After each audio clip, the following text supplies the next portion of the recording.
নারায়ণগঞ্জ সদর উপজেলার শাসনগাঁও সরকারি প্রাথমিক বিদ্যালয়ে শিক্ষার্থীদের মাঝে স্কুল শো, ক্রীড়া সামগ্রী, চকলেট এবং গাছের চারা বিতরণ করেছেন জেলা প্রশাসক মোহাম্মদ জাহিদুল ইসলাম মিয়া। বিস্তারিত থাকছে এস.এম. জহিরুল ইসলাম বিদ্যুতের প্রতিবেদনে। বুধবার আয়োজিত এই অনুষ্ঠানে প্রধান অতিথির বক্তব্যে ডিসি বলেন, সুবিধাবঞ্চিত শিক্ষার্থীদের সুযোগ সুবিধা দিয়ে দক্ষ ও মেধাবী প্রজন্ম গড়ে তুলতে জেলা প্রশাসন বদ্ধপরিকর। বিদ্যালয়টি বেসিক শিল্পনগরী সংলগ্ন হওয়ায় এখানকার অধিকাংশ শিক্ষার্থী গার্মেন্টস কর্মী পরিবারের সন্তান। এদের অনেকেই স্কুল শো নেই এমন তথ্য পেয়ে জেলা প্রশাসক নিজ উদ্যোগে তাদের জন্য জুতা কিনে দেওয়ার নির্দেশ দেন সদর উপজেলা নির্বাহী কর্মকর্তাকে। এরপর উপজেলা প্রশাসনের উদ্যোগে এই আয়োজন করা হয়। অনুষ্ঠানে সভাপতিত্ব করেন UNO Mohammad Zafar Sadiq Chowdhury.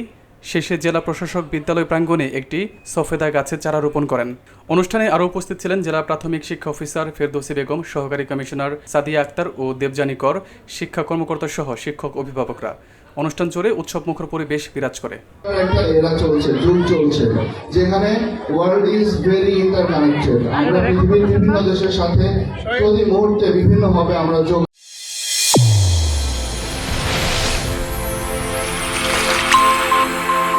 Channel A1 হৃদয়ের স্পন্দন।